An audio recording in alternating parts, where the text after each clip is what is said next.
Aspergian, and we're going to talk about why your Aspie or autistic loved one doesn't always feel like they're meeting you halfway and how empathy plays into that. We'll talk about how your partner may say that he hears you but doesn't really understand what you're saying, so they're listening to the words but maybe not always understanding what you're saying. We're going to also talk about how to negotiate a fair deal with your neurodiverse loved ones, win-lose transactional thinking, and why it seems that your Aspie doesn't listen until you're angry and yell.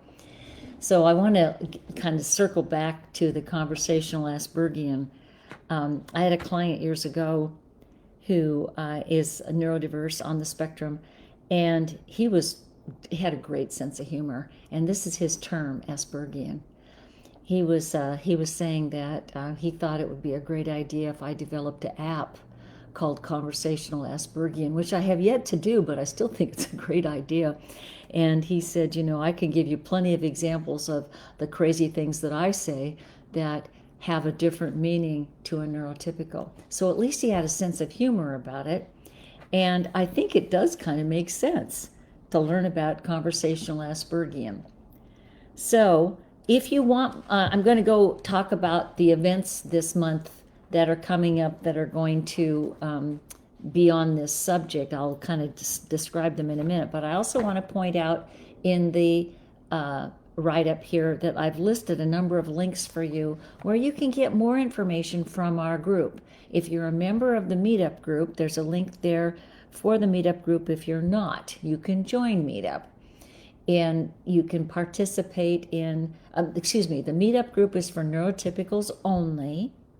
And that's where neurotypicals can go and learn about sort of the basic structure of a neurodivergent relationship. A neurodivergent relationship is one where there's a neurotypical and a neurodiverse person in a relationship and confounding each other. Not meaning to, but, oh good, Nancy says, hallelujah, I'm in, so she found us.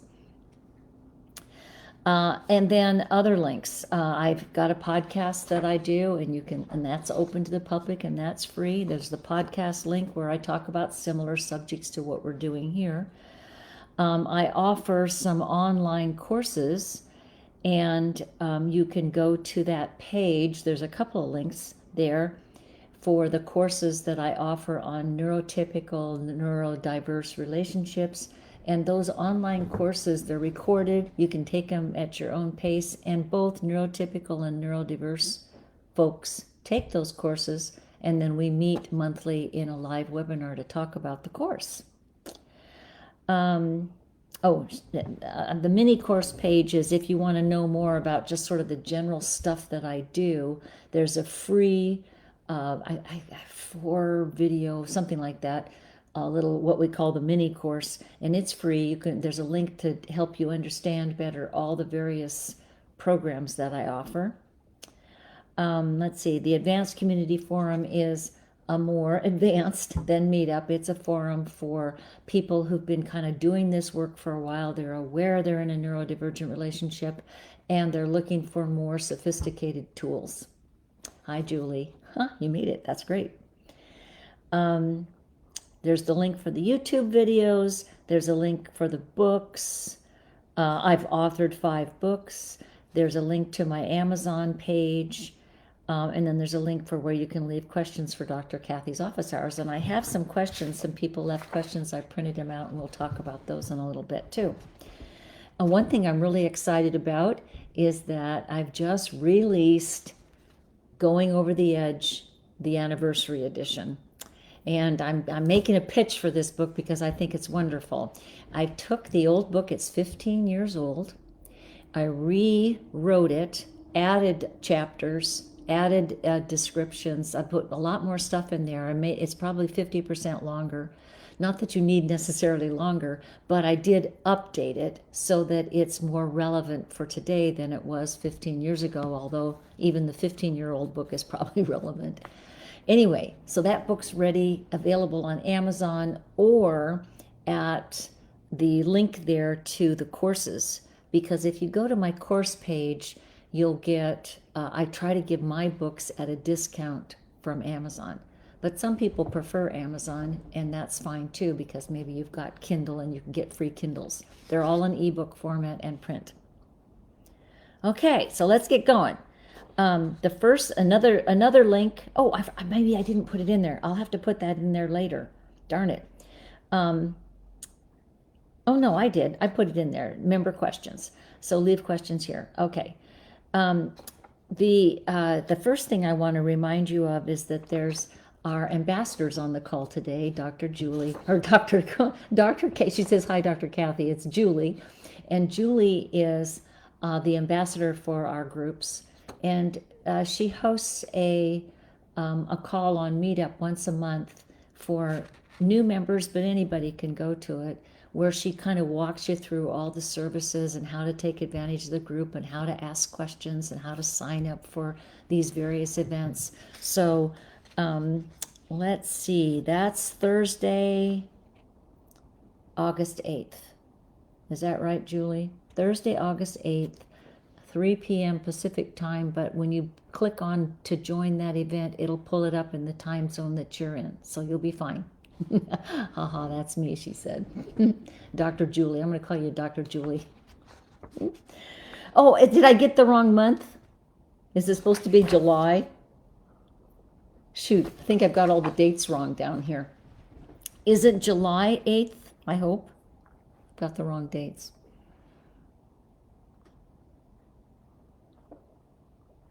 Well, okay, let's hope. If I've got the dates wrong, not to worry. These events are posted on Meetup, and if you're a member, you would see it, and on the Advanced Community Forum, if you're a member. You'll see the right date and time. So if I'm getting the dates and times wrong, not to worry. It'll be held on the right date according to the calendar. Okay, so the first one is the first part of the month is the topic is needing validation needy. Oh, and by the way, this particular event is a video conference.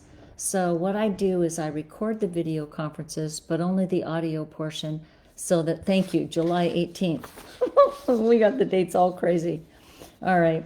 Julie said the new member conference is July 18th, but not to worry, you're going to find it on the calendar anyway, even if I get the dates wrong.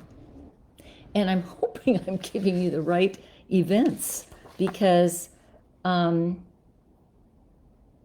think what happened is my helper put the August events down instead of the July events. So maybe I shouldn't run through these until August, till we have our August event planner. I'll do that. I'll skip this part. At least we know that Julie's got the right date. What you can do is go to the event calendar if you're in the Advanced Community Forum, go to the Meetup calendar if you're in Meetup, and you'll find events that are relevant to Conversational Aspergian. So I want you to understand why it's such a mix-up. Because for example, one of the questions is, when they say they hear you, but you are sure they don't. I often will get a message from my neurodiverse folks that they're good listeners. They say, I'm a very good listener. I'm a very good listener, but the neurotypical says, no, they're not good at listening to me. They get things all mixed up. The neurodiverse person is listening to your words, not to you. We neurotypicals are listening to the person first, and the words come second. The words are something that fleshes out where this human being is coming from. But for the neurodiverse person, they are listening to your words. And so sometimes, does it make sense to you that there would be a mix-up? You can certainly ask me a question. Right, Nancy says hearing is not the same as listening. So, for example, I had this a neurodiverse husband say, I'm an excellent listener, But it's just that my wife wanders around a lot and tells a lot of backstory, so it's hard for me to follow. Now, what she's doing is she might be telling backstory. What she's doing is setting it up so that you know where I'm coming from. I'm telling you a story. I'm bringing in stuff about what happened at work or what went on with the children, because I'm setting up the message coming from me, not about the words, not even about the events. A conversation for neurotypicals is to get to know me and have me step into your reality and know you. So if the neurodiverse person is just listening to words, they're not really listening to the person. Anybody could speak those words. So that's one of the reasons there is a mix-up. Empathy is the same. It's like, I want to make sure I'm listening to the comments over here, looking for comments.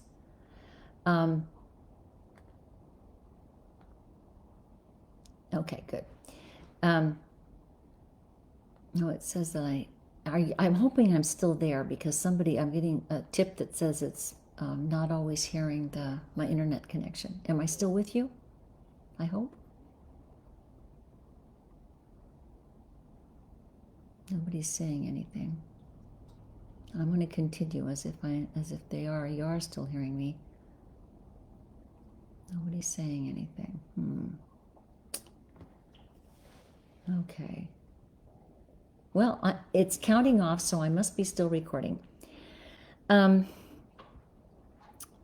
neurotypicals do is we're always throwing out information. Okay, thanks, Lynn. We're always throwing out ways to connect. So we might say, when the other person's talking, like, I hear you, Or we might say, does this make sense? Well, it's like I wasn't sure. I can't see all of you. I can only see myself on the screen. So I don't know if people are with me. And so I'm saying, can you hear me? Are you there? And then somebody says, we can hear you. So that's me checking, are you with me? Am I with you? That's what neurotypicals do.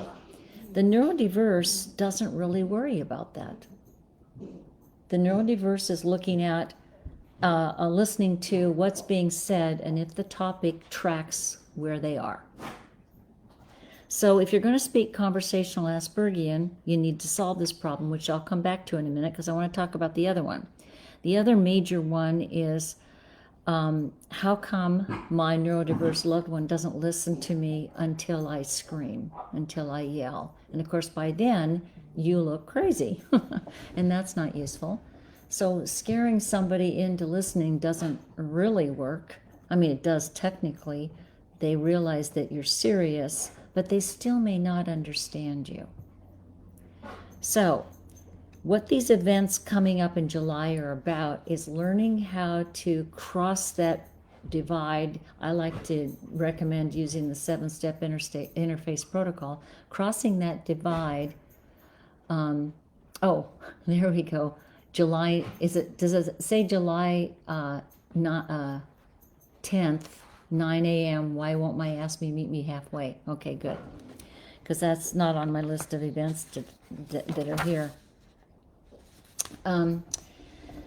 So the reason they struggle meeting you halfway is they're not using the connecting system. They're not using the neurotypical empathic system. They're using a cognitive, neurodiverse people are using a cognitive, analyzing the facts system. They're analyzing data, they're looking at an agenda, they're waiting for you to get to the point. What neurotypicals mean by meet me halfway is have a conversation with me. You want a conversation, you want to throw something out, and they go, oh yeah, right, that's coming up on Friday, isn't it? Yeah, let's talk more about that. And then you say, yeah, I was thinking about X, Y, and Z, and they go, oh, I'm not sure if that's going to work for me. And there's interaction. For the neurodiverse person, that feels like you're interrupting them a lot and they can't track. So the way you speak conversational Aspergian is to get to the point. If you're neurotypical, tell your neurodiverse person what your point is or where you're going before you start talking. You might say something like, I'd like to talk about this weekend's event and how we're going to set it up for us and the kids. But if you don't mind, I'd like to throw out a few ideas at first, not settled on anything, but I'd just like to throw them out. You can take some notes if you need to, because we're going to come up with a plan. That gives them an idea about what you're talking about, but that's different than the conversation that neurotypicals really like, which is to kind of throw things back and forth, back and forth, back and forth, and the other person figuring out where you're headed because they're entering your reality and they're figuring it out. Neurodiverse people can't enter your reality that easily, so they can't figure it out. They really have a hard time knowing what on earth is going on unless you tell them. What's the next one, Julie? What's the next event? You might post them up here for me because I don't have access to it. I printed out August instead of July. I can go on and talk about the getting angry piece, though. The reason they will listen when you get angry is it's a transaction. In their world, in the neurodiverse world, when you get angry, they know something's up and that they need to respond to this. But they don't always know something's up when you say, hey, I was thinking about, lunch, having lunch pretty soon. That's so vague that the neurodiverse person wants to say, if they say anything, and so what's your point? Right? It's really important to be clear about the point. But we do things like, oh, I was thinking about lunch. And then the neurotypical says, yeah, me too. And remember, we talked about making that new souffle for lunch, even though it's going to take some time, but we've got a couple of hours. Let's do that. So the idea is that it's not that your neurodiverse person isn't listening, but they aren't listening to where you're coming from.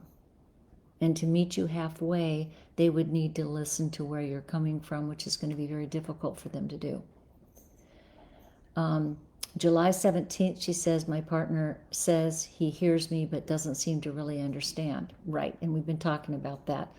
For the neurodiverse, they are really working so hard to listen to every word. But they often tell me that it feels like my neurotypical loved one is just tossing out confetti. They're just throwing out confetti, and I don't know what that means. I just wait for the confetti to settle to the floor so that then I can finally talk about whatever we need to talk about. So you're sending out a lot of connecting gestures, get to know me gestures, here's where I'm coming from messages, and they're waiting for you to get to the point. So there's nothing we can do about that except to get to the point like a good journalist. The journalist is going to write a headline to their story that makes you want to read the story and tells you what the story's about. So it's important that you give them that message. Thank you, Julie. July 18th is our teleconference. How come my Aspie won't listen until I yell or I'm angry? So that's the topic. And the teleconference is for meetup members and the advanced community forum. So it's for neurotypicals only. And it's free for anybody who's a member of those two groups. The July 17th and July 10th video conferences are also for neurotypicals only, and you do have to register for those, all of those actually, and you can register either on Meetup or the Advanced Community Forum. And again, the reason that the anger response, many neurotypicals say, how come they won't listen until I yell or threaten something dire? And it's because they didn't pick up the subtle signals you were giving sooner that I need to engage with you. Sometimes those subtle signals have been going on for days. It's not necessarily just in the moment. It may be that you've been trying to get a conversation going for days and they just didn't notice. And then you finally throw up your hands and say, what do I have to do? Do I have to scream? Do I have to threaten divorce for you to notice that I'm in the room or that I'm in your life? This is a neurotypical reaction. And it's because they aren't noticing, you're not giving them the punchline or the headline, so they just keep going on as if there's nothing to talk about. Okay, July 24th, how to negotiate a fair deal with Aspie, win-lose, transactional thinking. Okay, good. I think I actually might have even had that. Nope, that's not down here. How to negotiate a fair deal. One of the things that I think this is a plus for neurodiverse folks. Neurodiverse folks that aren't narcissists want to do the right thing. They want you to be happy. They want to play fair. But they often think that everything between you is a transaction as opposed to an interaction. Okay? It's an interaction. So when they do the transactional thing, what that means is they're looking for a yes, no, black and white, or when you bring up a topic, they're looking for a way to finish it. We feel like they're shutting us down, right? We neurotypicals feel like the neurodiverse person is shutting us down. They're just looking for the bottom line. They're looking for, what does this mean? What are you asking of me?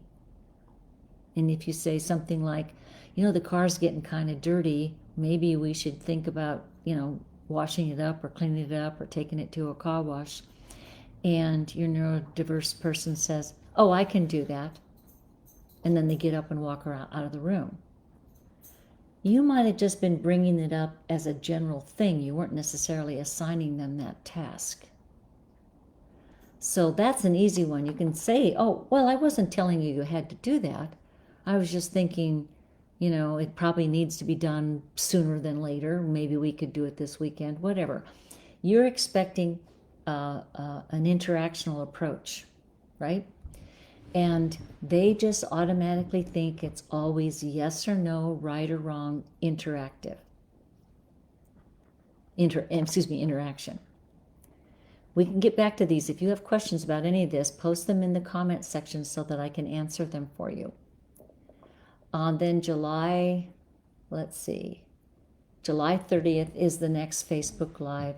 And why can't I get a break from this life is that topic. And that's where I've got all these conferences for the month of August, what's going on there.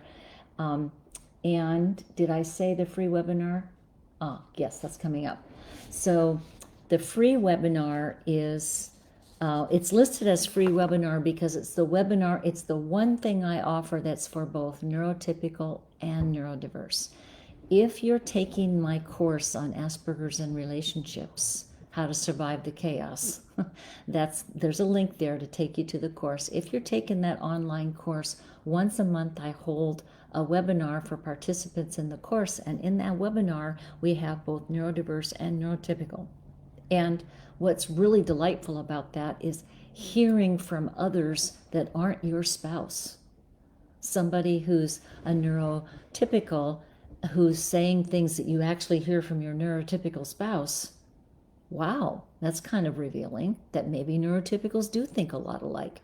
Or if you hear a neurodiverse spouse say something that sounds just like what you get on a regular basis from your neurodiverse spouse or partner or parent or whoever's on the spectrum, it really is very helpful. So this crossover is teaching people how to be there for each other in ways they hadn't thought of before. And that topic is the shock of discovery when your parent is on the spectrum. So there's some people have gone through that shock by maybe having a child diagnosed. And if your child's been diagnosed, then sometimes you start to look at the parent, your partner, and realize that they're on the spectrum as well. They may not have been diagnosed. And you start researching how to get an adult diagnosed.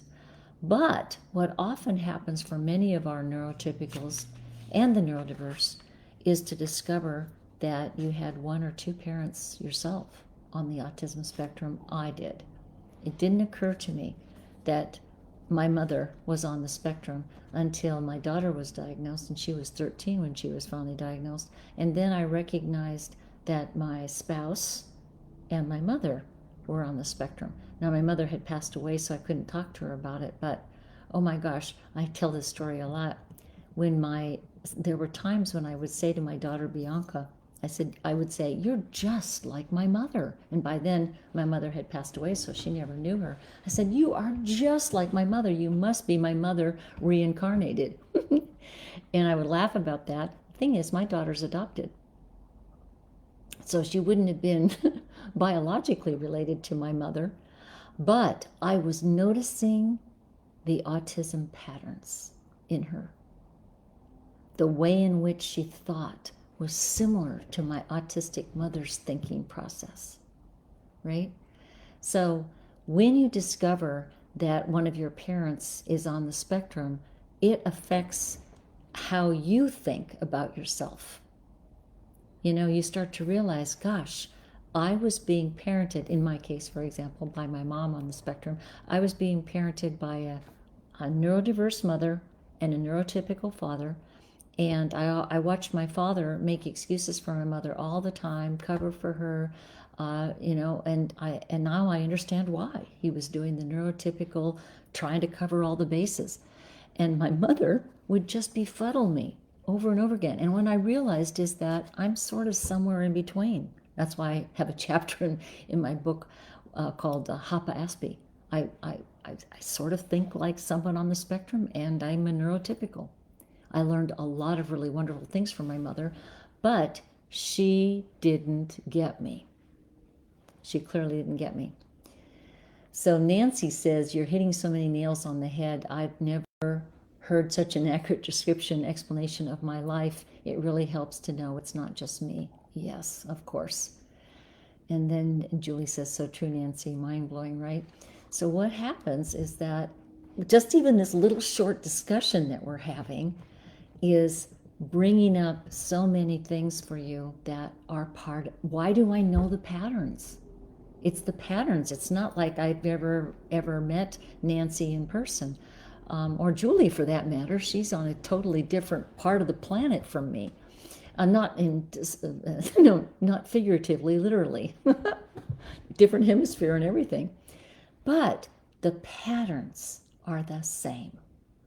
When you're in a neurodivergent relationship, remember, neurodivergent means a neurotypical in a relationship with someone who's neurodiverse, and the relationship is diverging a lot. The communication is colliding and diverging. And if we don't get a handle on that, then it turns into a lot of painful hardship, right? It turns into discounting the other person or discrediting the other person. It turns into blame. It's not helpful. But nobody told us about this before. Nobody helped us understand what on earth is going on. So, do we have any more questions up there? Because if not, I can go to the questions that people sent in. By the way, there's a link there if you want to post questions to me that I will answer on the next live, the next Dr. Kathy's office hours. Go ahead and do that. But you're welcome to ask questions here too. So this question is, or comment is, our couples therapist stated that my husband doesn't have Asperger's, although he exhibits all the symptoms. Can you please advise? Oh, well, I can't, of course, because I don't know these people, but what is common is for therapists to be very dramatically undereducated about identifying high-functioning autism. Because in therapy, the therapist may have a good conversation going, and they really don't know how to spot the interactive problem. For me, I notice it when I'm watching a couple interact. And then I see, oh, there's that typical neurotypical, neurodiverse mix-up. So what I would do is I would find another therapist, frankly, if that's not working. Or I would say to my spouse that I do think it's autism, even if it isn't formally diagnosed, or maybe it's not even diagnosable because it's so light. But it's not light when it comes to the empathy mix up. It's not light when it comes to the stress that you feel. So that has to be dealt with. But unfortunately, there are a lot of therapists who don't know how to help couples like this. By the way, I have one of my online courses is for mental health professionals. So I really encourage you to find, let your mental health professional know about it. Oh yeah, and Carla says, I'm pretty sure seeing a couples therapist that is not versed in neurodivergent relationships actually did us some harm and put us steps back in getting help together. Yes, one of the problems is that the neurotypical will feel, when the therapist doesn't get it, you neurotypicals get the message that you're overreacting. You get the message that, well, you just need to listen better, or you need to be more understanding, or everybody's different. So you get a lot of messages that are kind of gaslighting. That's gaslighting you. That's treating you as if you're not observing what you're actually observing. So I do think it's a good idea to get a new therapist. Or if your therapist is willing to be educated, give them my books or tell them to take my course, because maybe they'll learn. I have actually, you need to know, I have a number of therapists who refer to me because they're not good at spotting the neurodivergence, or they see it, but they don't know what to do. They want you to get help. So then there's another question. Oh yeah, after I apologize, I would love to hear an apology from my Aspie. Do you think that is possible? Yes, of course it's possible. Many of us have this experience where instead of an apology, you get a reason that I am the way I am. And that's not an apology.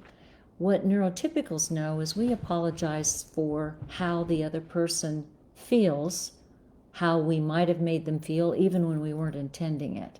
An apology for a neurotypical is an attempt to repair the break in the relationship. So I put that as part of my 7-step interface protocol, is to learn to get better at apologizing. It doesn't mean that you're wrong. It doesn't mean you're bad. It doesn't mean the other person's right. You're trying to repair the mix-up, the break in the relationship. That's what apologies are for. So can people on the spectrum learn to apologize? Sure. But they tend to err on the side of explaining what the truth is as opposed to let's get us back together, right? Meeting halfway means to neurotypicals that you're empathically entering my reality, and people on the spectrum have a heck of a time doing that. Let's see here. My question is about neurodiverse and narcissism. In your blog articles, you describe Howard, that's my former spouse, as a narcissist, and you also say he is neurodiverse. Can you please address this issue of narcissism and neurodiversity from the perspective of a spouse trying to relate to a partner who displays high NPD traits as well as ASD? So this is a complex one. This is a complex one. And it's sort of related to apologies. It feels like we're dealing with a narcissist when we don't get an apology, when the person just keeps explaining why they had every right to say what they say. So a true narcissist, if you want the diagnosis, that's somebody who's out to get you and is trying to harm you, and that's terrible, and you shouldn't be in those relationships. But the reason that people on the spectrum kind of descend into narcissism is because they start defending their position as opposed to repairing the break, right? They keep thinking, well, all I have to do is explain more, or all I have to say is, no, I'm not doing that. So the narcissism is you see narcissism in middle school kids, right? They get all wrapped up in what they think is the truth. And they tell you, well, all my friends are getting their belly button pierced, so why can't I? that's a real self-absorbed way of functioning. And so people on the spectrum can do that because they're not good at listening to where you're coming from and trying to build a two-way street. They need coaching for that, which is what my course does, and the webinars for our group. They're asking lots of questions in my webinars about how can I do this communicate? How can I get my neurotypical spouse to believe in me? How can I help her trust me more? Does that make sense? It's easy to go into blame and shame and that narcissistic approach when you aren't being guided by a professional. And she mentioned my ex, my former spouse.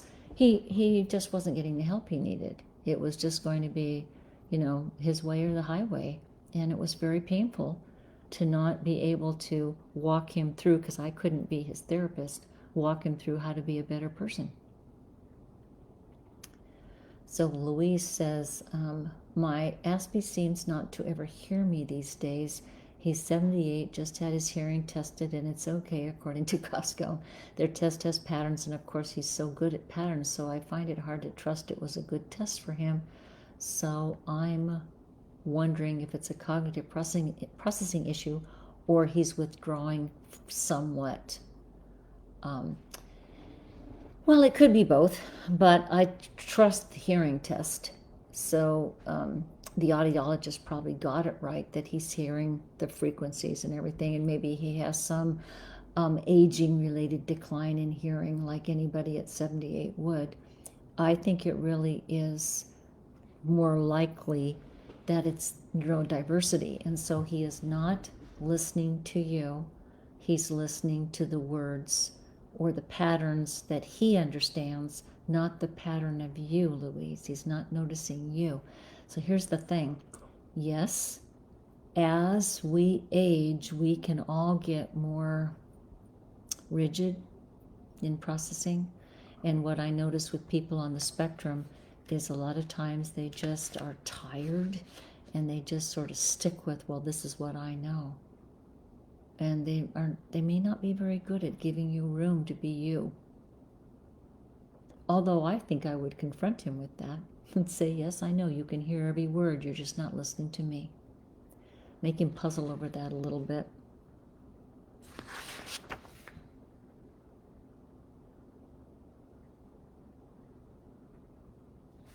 Well, this isn't a question necessarily, but it does say, thank goodness for you, Dr. Kathy. Reading your book saves me from feeling so alone, so frustrated and lost. My boyfriend is so logical. I crave emotional connection. I think it's not a question, but it's really, really important. What you neurodiverse folks need to get is that neurotypicals are waiting for you to notice me, to affirm me, to give me regard for being important to you. And when instead you just comment on that I'll go wash the car, you're not noticing the person who's giving you this information. It feels lonely over time. We are wired for connection. Neurodiverse people are wired for connection too. That's why they like it when you acknowledge them, right? Neurodiverse folks want you to notice me. They're just not always good at noticing you back. They're listening to the content of your words and trying to make sense of that, because they're stuck in their cognitive awareness of this. But they want to connect just like you want to connect. I don't know if that makes sense, but without this connecting on a regular basis, right, Julie, it's incredibly lonely. It's incredibly lonely to never get the noticing me part of this. To say, how's your day, sweetie? What's going on with you? Oh, you look lovely today. Like I wrote about this in one of my books.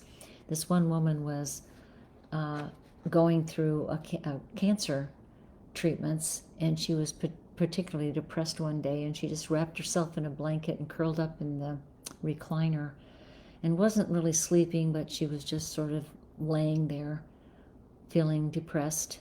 And her neurodiverse husband walked in, and he said, oh, Are you okay? And of course, that felt like he was affirming her. He was noticing her. Are you okay? And now, mind you, she's going through breast cancer treatment, so he knows that. And she said, "Oh, it's just been a really tough morning for me. It's just been hard." And he said, "Oh, can I get you a Pepto-Bismol?" It's a true story. "Can I get you a Pepto-Bismol?" So that's jarring because she thought he was noticing her, which he was, but he misread entirely how profound it is for her to be depressed over her cancer diagnosis. He missed that, right? Because he's trying to put together pieces of what she said, not who she is. I hope that makes sense. And if there's more questions from the audience today, let me know. Let's see here. I've got a long one here. Recently, my ND husband, is beginning to see his behavior and is embarrassed. He noticed that he tends to become a bit manic in conversations with small groups of friends. I want to make sure I get to the question here. This used to be more acceptable when he was younger. Oh, speaking too loudly and monopolizing the conversation. It was okay when he was younger and incredibly impressive in his work, but now he is older, retired, and reclusive. We are looking through the Asperger lens to answer his and our many relationship struggles, and I'm finding it very helpful personally, but I am concerned that his learning about Asperger's is going to make him feel bad about himself. He's become more of a recluse. Yes. One of the things I find from my neurodiverse clients is when they do start to pay attention to the fact that they have been masking since they were 4 or 5, that they have been engaging, maybe like this person apparently, because he was an expert at something, people allowed him to dominate the conversation. But in ordinary relationships, that won't work. And so she's worried that he's becoming depressed and pulling away, becoming a recluse because he's discouraged. It is really true. Once we discover something profound like this about ourselves, we can be quite distressed. We can also be distressed as neurotypicals when we realize, oh my gosh, I've been spending 30 years with someone on the spectrum and I didn't get any help for this. Or I've spent 10 years with a therapist who doesn't get it and I feel terrible and I want some real help. So I shouldn't say don't worry about depression, but what I'm saying is that it's a stage. What you say to your neurodiverse loved one who's depressed, you say, you know what? There's no time like the present. Let's get some help for this. I know it's discouraging to discover that you've been making mistakes in our relationships, but who doesn't? Let's go get help for this. There are people who can help us. Right? If you're depressed, why would you stay there? But remember, neurodiverse people seldom ask for help. They're not interactional. Neurotypicals ask for help. We ask questions. We try to repair the damage in the relationship. They go inside and try to figure it out all by themselves. So we might have to say, well, I've made an appointment with the new couples therapist for next week. Make some time in your calendar between 10 and noon because we're going downtown to the appointment. Just schedule it, take them in. Eventually, they'll get on board, I think. That's been my experience anyway. Number 2, it says, the same person says, it seems like retirement has been the worst thing for him and it's hard to watch. We actually cannot afford to retire, but he feels he has worked enough. Do Aspies have a harder time as they get older? My husband has become even more introverted and sedentary. Right, he has always been active, climbing mountains, working out, and fly fishing. I thought he would find more interest with his brilliant mind, but he looks at life as though it's set up to be against him and no longer strives. He's disappointed, blah, blah, blah. So, yes, what tends to happen at retirement, especially then this person was a very active professional man, this neurodiverse person. especially when they're in a career like medicine, a doctor or an accountant or an attorney or a dentist.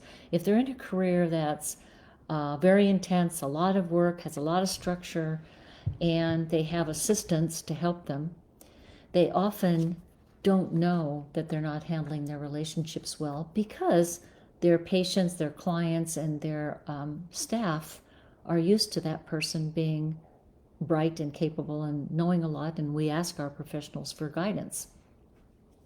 So the problem is that when they no longer are that expert, trying to make the transition into something else in life is not so easy, and they often get very depressed.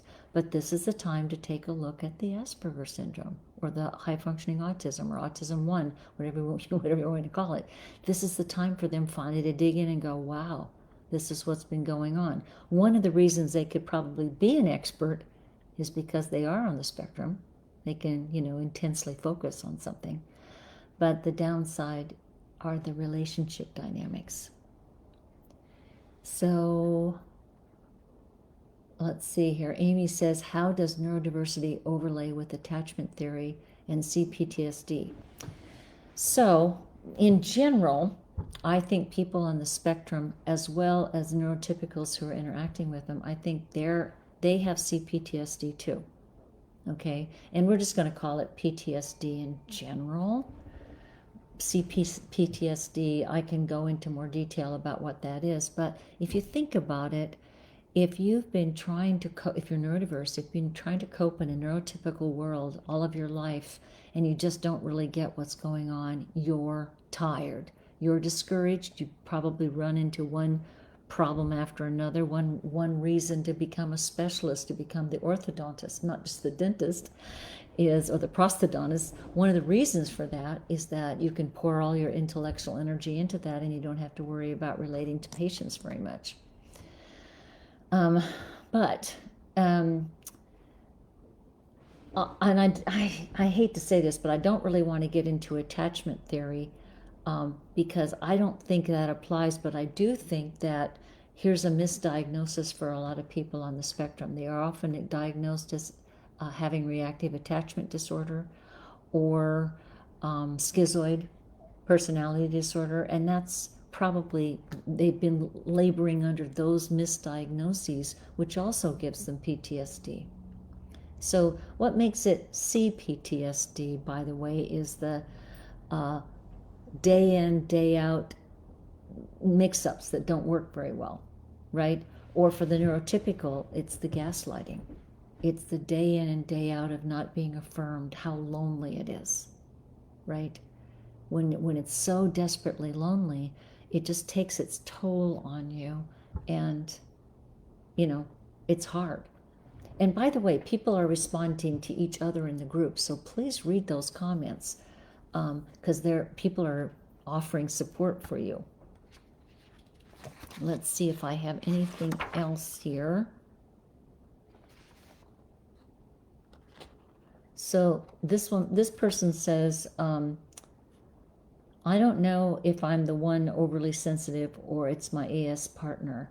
When I subconsciously raise my voice to get my point across, he sees it as yelling and he shuts down. He's now very sensitive and always asking for a break when I get just slightly emotional. I barely see him, but to him everything is fine as is, and we're still in a relationship. He said that I just need to keep learning to keep my emotions to myself and things will improve.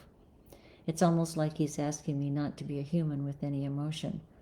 So, right, and she says, at what point should I decide that love alone might not be enough? It does take a lot to be loving when somebody gets all upset just because you're expressing yourself, right? Your voice goes up, or your pitch changes, or your face gets animated. It doesn't mean there's anything wrong with you at all, but they can't track all that stuff, and it is disarming. So one of the things your ASD's partner really does need to know that you're not overreacting as a neurotypical. But in addition to accepting that, you could have some conversations by email. You know, you could send each other an email and say, please think about what I'm saying to you, and maybe just make a page, and then let's talk about it later. Give them a chance to see the words without all of the innuendo attached. It might be easier.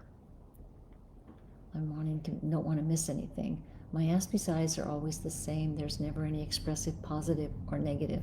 It's so boring and hard to relate to it all. Right, what's going on, Louise, is they're listening. They're not affirming you. They're just absorbing what's being said.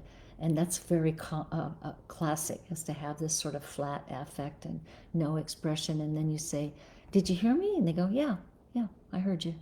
Every word. And then they repeat your words as if that's what you were talking about. Yeah, Jen says affirmations, just acknowledgments would be awesome. Yes, it's horribly lonely. What we're asking for is, did you notice me? Not just, but we say, did you hear me? And then they respond to that question. So I want to point that out to the neurotypicals in the room. It's better to say, I want to make sure that we have an understanding here, because when you say, did you hear me? Or when we say, look at me, there's no way we neurotypicals think you're supposed to look me in the eye. It's an expression to ask for affirmation. When we say, look at me, or look me in the eye, or did you notice that I said something? You know, I'm here. What we're saying is, if you could affirm me, it makes me feel like we're in a relationship, right? But they have a hard time with that. They can learn to do better, but it still will be rote. Oh, Amy's asking, does the NT develop that flat effect over time with an ND? Yeah. What happens is, because we're interactive, because neurotypicals are interactive, we start functioning like the people that we're with. That's what we do. So this was really interesting, my own example. I grew up with an autistic mother, and I remember my friend Molly in high school. Molly was so adorable. She decided to befriend me, and but I was acting pretty Aspergated. And one day she says to me, you know, the kids at school, we were both 14, she said, the other kids think you're conceited. And I said, what? It was not my perception of, I felt like really shy. I'm not conceited. And I said, well, why do you think that? And she goes, because you never say hello to anybody, and you just walk with your books to class. Sit down and begin taking notes. And I thought, I can do better than that. But interacting with my mother, who didn't affirm me, I probably learned some of that behavior. But she told me this, and I went, well, I'm going to try this out. So I started going around saying hi to people. Hi, what class are you in? Oh, are you in my typing class? That's right, you're in my typing class. And I started learning how to do this because I'm not neurodiverse. I could pick that up. But I was adapting to my mother's lack of affirmation for others.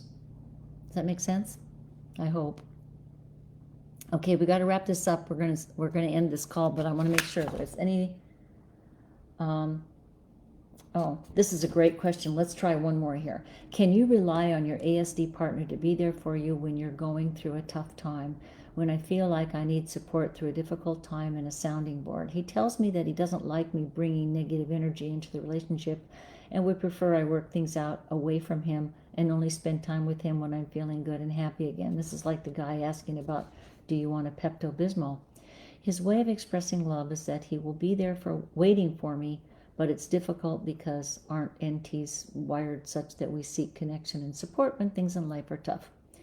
One of the things that I do in therapy for my neurodiverse folks is I have to teach them over and over again. I have to do a lot of coaching. When your neurotypical wants to talk with you or tell you how they feel, you don't have to fix it. Don't go to the bottom line. Don't ask what the point is.